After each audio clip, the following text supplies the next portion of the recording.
২০২৬ সালের জানুয়ারি মাসের প্রথমার্ধে আন্তর্জাতিক রাজনীতিতে যে অভূতপূর্ব ঘটনাপ্রবাহ লক্ষ্য করা গেছে তা সার্বভৌমত্বের ধারণা এবং আন্তর্জাতিক আইনের ভিত্তিমূলে এক বিশাল প্রশ্নবোধক চিহ্ন এঁকে দিয়েছে। ৩ জানুয়ারি ২০২৬ তারিখে মার্কিন যুক্তরাষ্ট্রের সামরিক বাহিনী কর্তৃক ভেনেজুয়েলার রাজধানী কারাকাসে পরিচালিত অপারেশন রিজলভ এবং এর মাধ্যমে ভেনেজুয়েলার নির্বাচিত রাষ্ট্রপতি নিকোলাস মাদুরো ও তার স্ত্রী ফার্স্ট লেডি সিলিয়া ফ্লোরেসকে আটক করে যুক্তরাষ্ট্রে নিয়ে যাওয়ার ঘটনাটি কেবল একটি সামরিক অভিযান ছিল না, বরং এটি ছিল একবিংশ শতাব্দীর ভূ-রাজনীতির এক নির্ণায়ক মুহূর্ত। এই ঘটনাটি মার্কিন পররাষ্ট্র নীতির একটি দীর্ঘস্থায়ী ও বিতর্কিত অধ্যায়, যা রেজিম চেঞ্জ বা সরকার পরিবর্তন নীতি নামে পরিচিত, পুনরায় আলোচনার কেন্দ্রবিন্দুতে নিয়ে এসেছে।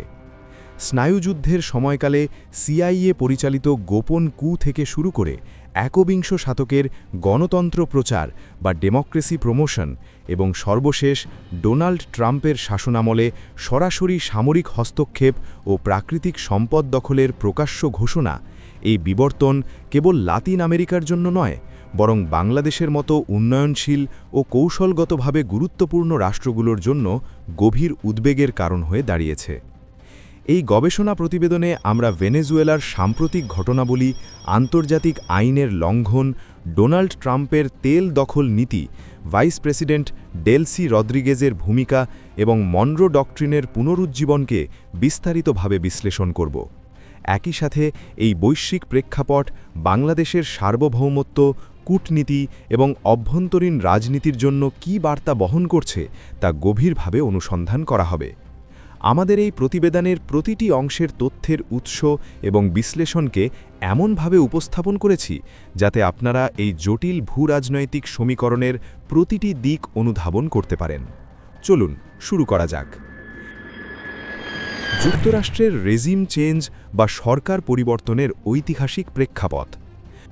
ভেনেজুয়েলায় ২০২৬ সালের ঘটনাটি কোনো বিচ্ছিন্ন ঘটনা নয়, বরং এটি মার্কিন পররাষ্ট্রনীতির এক দীর্ঘ ও ধারাবাহিক ইতিহাসের সর্বশেষ সংযোজন। লাতিন আমেরিকা থেকে শুরু করে মধ্যপ্রাচ্য পর্যন্ত যুক্তরাষ্ট্র তার নিজস্ব জাতীয় স্বার্থ, কর্পোরেট মুনাফা বজায় রাখার জন্য বারংবার অন্য দেশের অভ্যন্তরীণ রাজনীতিতে হস্তক্ষেপ করেছে। দ্বিতীয় বিশ্বযুদ্ধের পর থেকে লাতিন আমেরিকাকে যুক্তরাষ্ট্র তার নিজস্ব উঠান বা ব্যাকইয়ার্ড হিসেবে গণ্য করে আসছে। এই সময়কালে কমিউনিজম ঠেকানোর নামে গণতন্ত্রভাবে নির্বাচিত অনেক সরকারকে উৎখাত করা হয়। যুক্তরাষ্ট্রের রেজিম চেঞ্জ ইতিহাসের অন্যতম আদি উদাহরণ হল ১৯৫৪ সালে গুয়াতেমালার নির্বাচিত প্রেসিডেন্ট জাকোবো আরবেন্সকে উৎখাত করা। যদিও এর বাহ্যিক কারণ ছিল কমিউনিজমের বিস্তার রোধ, কিন্তু মূল অনুঘটক ছিল মার্কিন কোম্পানি ইউনাইটেড ফ্রুট কোম্পানির ব্যবসায়িক স্বার্থ রক্ষা করা। আরবেন্স যখন ভূমি সংস্কারের মাধ্যমে মার্কিন কোম্পানির অব্যবহৃত জমি কৃষকদের মধ্যে বণ্টনের উদ্যোগ নেন, তখনই সিআইএ অপারেশন পিবি সাকসেস পরিচালনা করে তাকে ক্ষমতাচ্যুত করে এবং একটি মার্কিন একনায়কতন্ত্র প্রতিষ্ঠা করে। ১৯৭৩ সালে চিলির সমাজতান্ত্রিক প্রেসিডেন্ট সালভাদোর আলেন্দেকে উৎখাত করার ঘটনাটি ইতিহাসের অন্যতম নির্মম অধ্যায়। রিচার্ড নিক্সন এবং হেনরি কিসিঞ্জারের নির্দেশে মার্কিন প্রশাসন চিলির অর্থনীতিকে ধ্বংস করার জন্য মেক দ্য ইকোনমি স্ক্রিম অবরোধ আরোপ করে এবং জেনারেল পিনোশেকে কু করতে সহায়তা করে। এই ঘটনা প্রমাণ করে যে যুক্তরাষ্ট্র তার পছন্দের অর্থনৈতিক মডেলের বাইরে যাওয়া যে কোনো সরকারকে শত্রু হিসেবে গণ্য করে। স্নায়ুযুদ্ধের শেষের দিকে এবং বিশেষ করে ৯০-এর দশকে যুক্তরাষ্ট্র তার হস্তক্ষেপের কৌশল পরিবর্তন করে। সরাসরি সামরিক কুয়ের পরিবর্তে তারা সফট পাওয়ার বা মৃদু শক্তির ব্যবহার শুরু করে। ১৯৮৩ সালে ন্যাশনাল এন্ডাউমেন্ট ফর ডেমোক্রেসি প্রতিষ্ঠার মাধ্যমে এই কৌশলের প্রাতিষ্ঠানিকীকরণ করা হয়। গবেষক উইলিয়াম ব্লুমের মতে এনইডি মূলত সেই কাজগুলোই প্রকাশ্যে করার জন্য তৈরি হয়েছিল যা সিআইএ আগে গোপনে করত। এই হাইব্রিড বা মিশ্র পদ্ধতিতে যুক্তরাষ্ট্র টার্গেট করা দেশের অভ্যন্তরে একটি মার্কিনপন্থী এলিট শ্রেণী তৈরি করে, যারা নির্বাচনের মাধ্যমে বা গণ আন্দোলনের নামে সরকার পরিবর্তনে ভূমিকা রাখে। 2002 সালে ভেনেজুয়েলায় হুগো চাভেজকে উৎখাত করার ব্যর্থ কুচেষ্টার সময়ও বুশ প্রশাসন এই কৌশল ব্যবহার করেছিল, যা রিগান আমলের নীতিরই ধারাবাহিকতা ছিল। সন্ত্রাসবিরোধী যুদ্ধ এবং একবিংশ শতকের হস্তক্ষেপ। 9/11 হামলার পর সন্ত্রাসবিরোধী যুদ্ধের নামে মার্কিন হস্তক্ষেপ আরও আগ্রাসী রূপ ধারণ করে। ইরাক ও আফগানিস্তানে সামরিক অভিযানের মাধ্যমে সরাসরি সরকার পরিবর্তন করা হয়। জর্জ ডব্লিউ বুশের সময়কালে মিডল ইস্ট পার্টনারশিপ ইনিশিয়েটিভ এর মতো কর্মসূচির মাধ্যমে মধ্যপ্রাচ্য ও লাতিন আমেরিকা স্টাইলে গণতন্ত্র প্রচার চালানো হয়, যার মূল লক্ষ্য ছিল মার্কিন স্বার্থানুকূল সরকার প্রতিষ্ঠা। ভেনেজুয়েলায় অপারেশন রিজলভ। 2026 সালের জানুয়ারিতে ভেনেজুয়েলায় যা ঘটেছে তা ছিল দীর্ঘদিনের অবরোধ, অন্তর্ঘাত এবং কূটনৈতিক চাপের চূড়ান্ত বহিঃপ্রকাশ। ট্রাম্প প্রশাসন দ্বিতীয় মেয়াদে ক্ষমতায় আসার পর ভেনেজুয়েলার বিরুদ্ধে সর্বোচ্চ চাপ বা ম্যাক্সিমাম প্রেশার নীতি গ্রহণ করে, যার পরিসমাপ্তি ঘটে মাদুরোকে আটকের মধ্য দিয়ে। 2025 সালের শেষার্ধ থেকেই যুক্তরাষ্ট্র ভেনেজুয়েলার উপকূলে নৌমহড়া বৃদ্ধি করে। ট্রাম্প প্রশাসন ভেনেজুয়েলার তেল ট্যাঙ্কারগুলোর উপর টোটাল ব্লকেড বা সম্পূর্ণ অবরোধ আরোপ করে, যাকে কারাকাস সরকার আন্তর্জাতিক জলদস্যুতা হিসাবে অভিহিত করেছিল। ট্রাম্প ভেনেজুয়েলার তেল, খনিজ সম্পদ এবং ভূমিকে কার্যত যুক্তরাষ্ট্রের পাওনা হিসাবে দাবি করেন, যা তিনি পূর্বে চুরি হয়েছে বলে অভিযোগ করেছিলেন। একই সময়ে এরিক প্রিন্সের মতো প্রাইভেট মিলিটারি কন্ট্রাক্টররা সক্রিয় হয়ে ওঠেন। এরিক প্রিন্স ইয়া কাসি ভেনেজুয়েলা বা প্রায় হয়ে গেছে ভেনেজুয়েলা নামে একটি ক্রাউড ফান্ডিং ক্যাম্পেইন চালু করেন, যেখানে মাদুরো সরকারকে উৎখাত করার জন্য ভাড়াটে সৈন্য বা মার্সেনারি সংগ্রহের জন্য তহবিল চাওয়া হয়। প্রিন্স মার্কিন প্রশাসনের কাছে মাদুরোর মাথার দাম $100 মিলিয়ন উন্নীত করার প্রস্তাবও দিয়েছিলেন। 3 জানুয়ারি 2026 হামলার বিবরণ। 3 জানুয়ারি ভোরে মার্কিন স্পেশাল ফোর্সেস কারাকাসের উপকণ্ঠে সামরিক ঘাঁটিতে অভিযান চালায়। একই সময়ে বিমান হামলার মাধ্যমে ভেনেজুয়েলার কমান্ড অ্যান্ড কন্ট্রোল সেন্টারগুলো অকেজো করে দেওয়া হয়। এই অভিযানকে পেন্টাগন অপারেশন রিজলভ নাম দেয়। যুক্তরাষ্ট্র দাবি করে এটি একটি সার্জিক্যাল বা নিখুঁত অপারেশন ছিল, কিন্তু ভেনেজুয়েলার attorney general Tarek William Saab জানান হামলায় অন্তত 24 জন ভেনেজুয়েলার নিরাপত্তা কর্মকর্তা নিহত হয়েছেন। কিউবার সরকার নিশ্চিত করে যে তাদের 32 জন সামরিক উপদেষ্টা এই হামলায় প্রাণ হারিয়েছেন। ভাইস প্রেসিডেন্ট ডেলসি রদ্রিগেজের প্রতিক্রিয়া এবং ভূমিকা। মাদুরোকে আটকের পর ভাইস প্রেসিডেন্ট ডেলসি রদ্রিগেজ অন্তর্বর্তীকালীন দায়িত্ব গ্রহণ করেন। তার প্রতিক্রিয়া এবং পরবর্তী নমনীয়তা মার্কিন চাপের মুখে একটি রাষ্ট্রের অসহায়ত্ব ফুটিয়ে তোলে। শুরুতে রদ্রিগেজ অত্যন্ত দৃঢ় প্রতিক্রিয়া ব্যক্ত করেন। তিনি মার্কিন হামলাকে দক্ষিণ আমেরিকার ইতিহাসে নজিরবিহীন আগ্রাসন হিসাবে আখ্যায়িত করেন। তবে 6 জানুয়ারির মধ্যে পরিস্থিতির নাটকীয় পরিবর্তন ঘটে।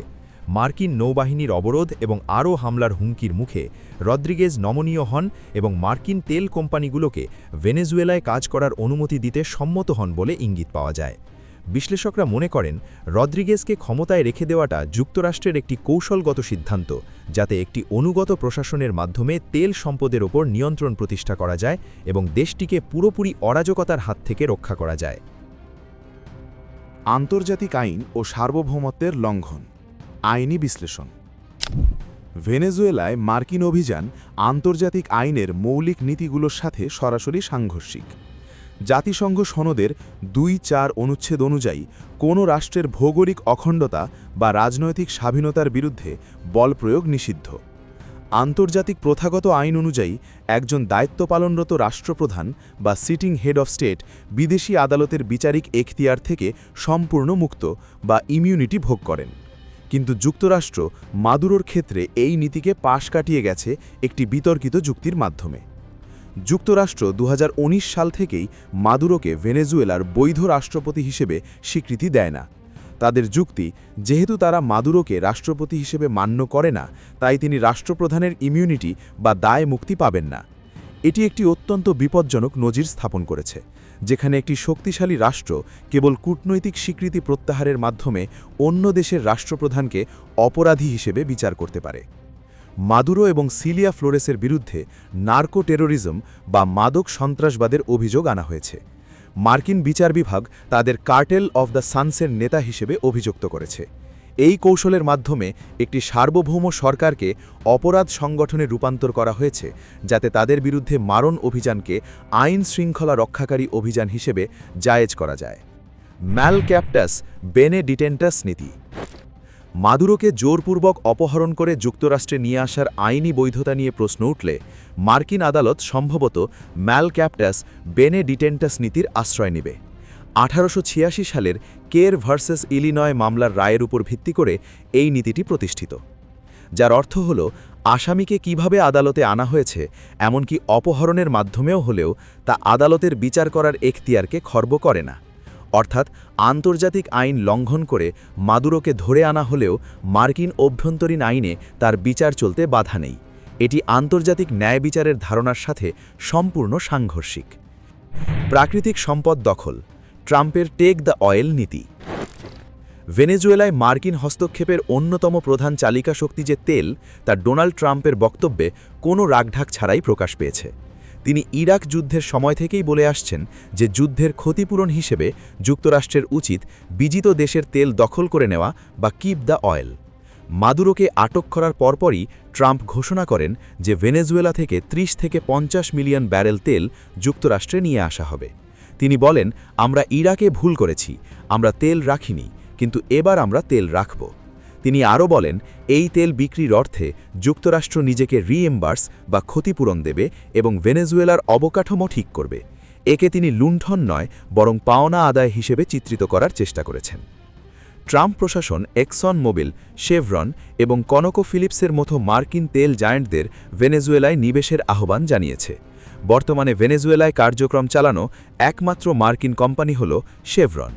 তারা সুবিধাজনক অবস্থানে থাকলেও আইনি জটিলতা ও নিরাপত্তার অভাবে বড় বিনিয়োগে দ্বিধান্বিত। হুগো চাভেজের আমলে জাতীয়করণের ফলে এই কোম্পানিগুলো ভেনেজুয়েলা ছেড়েছিল। এখন তারা ফিরে আসার জন্য আইনি সুরক্ষা এবং ক্ষতিপূরণ দাবি করতে পারে।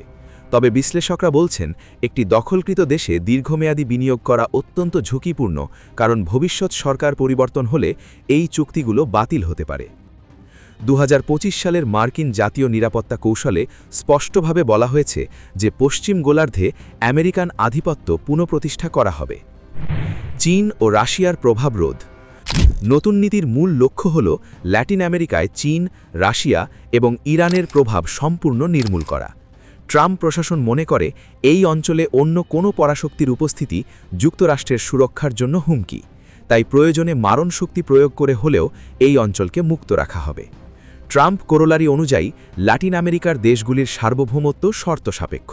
যদি কোনো দেশ মার্কিন স্বার্থের বিরুদ্ধে যায় বা চীনের সাথে গভীর সম্পর্ক গড়ে তোলে, তাহলে তাদের সার্বভৌমত্ব লঙ্ঘন করার অধিকার যুক্তরাষ্ট্রের রয়েছে। ল্যাটিন আমেরিকার পিঙ্ক টাইড বা বামপন্থী সরকারের প্রতিক্রিয়া। ব্রাজিল, কলম্বিয়া এবং মেক্সিকোর মতো ল্যাটিন আমেরিকার প্রধান দেশগুলো এই মার্কিন আগ্রাসনের তীব্র নিন্দা জানিয়েছে। প্রেসিডেন্ট লুলা দা সিলভা বলেছেন, মাদুরোকে আটক করে যুক্তরাষ্ট্র গ্রহণযোগ্যতার সীমা অতিক্রম করেছে এবং এটি একটি বিপজ্জনক নজির স্থাপন করেছে। তিনি একে বহুপাক্ষিকতার উপর গায়ের জোরের বিজয় হিসেবে অভিহিত করেন। কলম্বিয়ার প্রেসিডেন্ট গুস্তাভো পেত্রো এই হামলাকে ভেনেজুয়েলা এবং সমগ্র ল্যাটিন আমেরিকার সার্বভৌমত্বের উপর আগ্রাসন হিসেবে আখ্যা দিয়েছেন। তিনি সীমান্তে সৈন্য মোতায়েন করেছেন এবং শরণার্থী স্রোতের আশঙ্কা করছেন। এবং মেক্সিকোর প্রেসিডেন্ট ক্লডিয়া শেইনবাউম এবং প্রাক্তন প্রেসিডেন্ট অ্যামলো সতর্ক করেছেন যে এই পদক্ষেপ আঞ্চলিক স্থিতিশীলতা নষ্ট করবে। এই প্রতিক্রিয়াগুলো প্রমাণ করে যে ল্যাটিন আমেরিকা এখন আর যুক্তরাষ্ট্রের একক আধিপত্য মেনে নিতে প্রস্তুত নয়।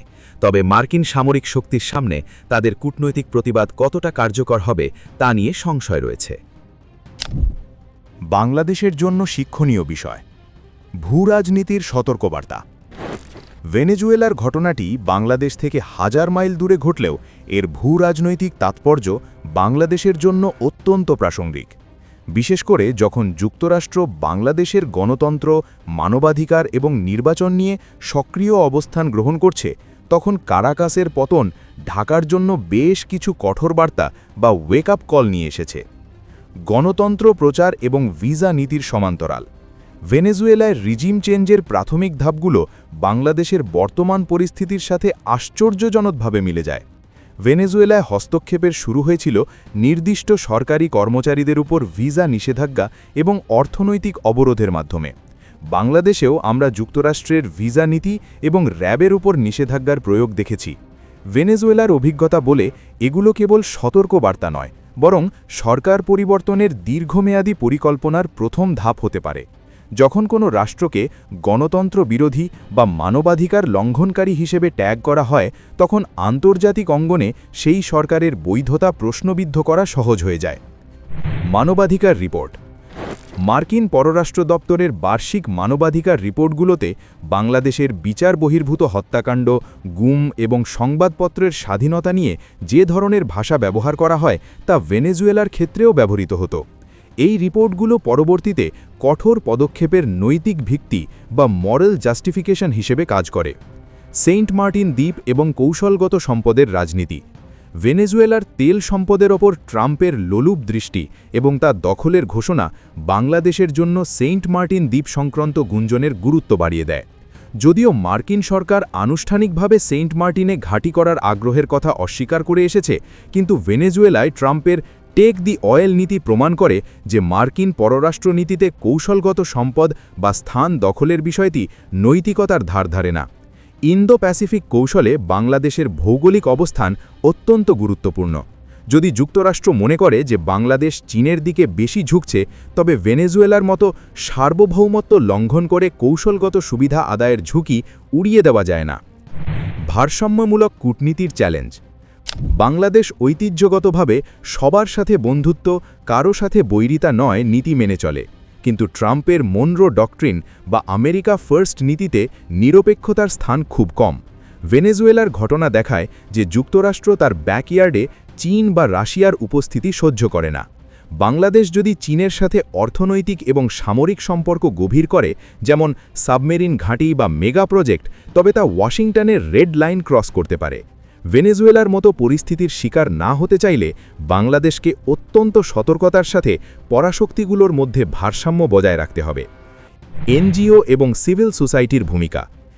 ভেনেজুয়েলায় এনইডি এবং ইউএসএআইডির অর্থায়নে পরিচালিত এনজিওগুলো সরকার বিরোধী জনমত গঠনে এবং আন্দোলনে গুরুত্বপূর্ণ ভূমিকা পালন করেছিল। বাংলাদেশেও অসংখ্য এনজিও মার্কিন অর্থায়নে কাজ করে। ভেনেজুয়েলার শিক্ষা হল এই সংস্থাগুলো অনেক সময় নিছক উন্নয়নমূলক কাজের বাইরে গিয়ে মার্কিন পররাষ্ট্রনীতির সফট পাওয়ার টুল হিসেবে ব্যবহৃত হতে পারে। তাই এনজিওগুলোর অর্থায়ন এবং কার্যক্রমের উপর রাষ্ট্রীয় নজরদারি ও স্বচ্ছতা নিশ্চিত করা জাতীয় নিরাপত্তার স্বার্থে জরুরি। অর্থনৈতিক স্বনির্ভরতা এবং বিকল্প ব্যবস্থা। যুক্তরাষ্ট্র ভেনেজুয়েলার ওপর অর্থনৈতিক অবরোধ দিয়ে তাদের অর্থনীতি পঙ্গু করে দিয়েছিল। বাংলাদেশও রপ্তানি আয়ের জন্য, বিশেষ করে তৈরি পোশাক খাতের জন্য পশ্চিমা বাজারের ওপর অতিমাত্রায় নির্ভরশীল। ভেনেজুয়েলার মতো পরিস্থিতি এড়াতে বাংলাদেশকে তার রপ্তানি বাজার এবং আর্থিক লেনদেনের মাধ্যম বহুমুখী করতে হবে। ডলার নির্ভরতা কমিয়ে বিকল্প পেমেন্ট সিস্টেম এবং ব্রিক্সের মতো জোটের সাথে সম্পর্ক জোরদার করা একটি রক্ষা কবচ হতে পারে। উপসংহার। 2026 সালের জানুয়ারিতে ভেনেজুয়েলায় মার্কিন সামরিক অভিযান এবং নিকোলাস মাদুরোকে আটক করার ঘটনাটি বিশ্ব রাজনীতির ইতিহাসে একটি কালো অধ্যায় হিসেবে চিহ্নিত হয়ে থাকবে। এটি প্রমাণ করেছে যে তথাকথিত রুলস বেসড অর্ডার বা নিয়মভিত্তিক বিশ্ব ব্যবস্থা আসলে ক্ষমতাধরদের স্বার্থ রক্ষার একটি হাতিয়ার মাত্র। আন্তর্জাতিক আইন, সার্বভৌমত্ব কিংবা রাষ্ট্রপ্রধানের দায় মুক্তি এসব কিছুই পরাশক্তির সামরিক ও অর্থনৈতিক স্বার্থের কাছে গৌণ। ডোনাল্ড ট্রাম্পের নেতৃত্বে যুক্তরাষ্ট্র যে আগ্রাসী বাস্তববাদ প্রদর্শন করেছে তাতে ন্যায় বিচার বা গণতন্ত্র কেবল মুখের বুলি। আসল লক্ষ্য হল সম্পদ ও ভূ-রাজনৈতিক নিয়ন্ত্রণ। ডেলসি রদ্রিগেজের অসহায়ত্ব, লাতিন আমেরিকার নেতাদের ক্ষোভ এবং মার্কিন তেল কোম্পানিগুলোর নীরব প্রস্তুতি সবই একটি নব্য উপনিবেশিক ব্যবস্থার ইঙ্গিত দেয়। বাংলাদেশের জন্য এই ঘটনাটি কোনো দূরের গল্প নয়, বরং একটি জ্বলন্ত সতর্কবার্তা। মানবাধিকার ও গণতন্ত্রের দোহাই দিয়ে কিভাবে একটি রাষ্ট্রের সার্বভৌমত্ব হরণ করা যায় এবং কিভাবে আন্তর্জাতিক আইনকে বৃদ্ধাঙ্গুলি দেখিয়ে রাষ্ট্রপ্রধানকে অপহরণ করা যায় তার প্রত্যক্ষ প্রমাণ হল অপারেশন রিজলভ। ঢাকার নীতি নির্ধারকদের এখন বুঝতে হবে যে মার্কিন যুক্তরাষ্ট্রের সাথে সম্পর্কের ক্ষেত্রে কেবল কূটনৈতিক শিষ্টাচার যথেষ্ট নয়, প্রয়োজন ইস্পাত কঠিন জাতীয় ঐক্য, অর্থনৈতিক স্বকীয়তা এবং অত্যন্ত বিচক্ষণ ভূ-রাজনৈতিক কৌশল। কারণ একবিংশ শতাব্দীর এই নির্মম বিশ্ব ব্যবস্থায় দুর্বল রাষ্ট্রের সার্বভৌমত্ব রক্ষা করা আর বাঘের খাঁচায় নিজেকে নিরাপদ ভাবা একই মুদ্রার এপিঠ ওপিঠ।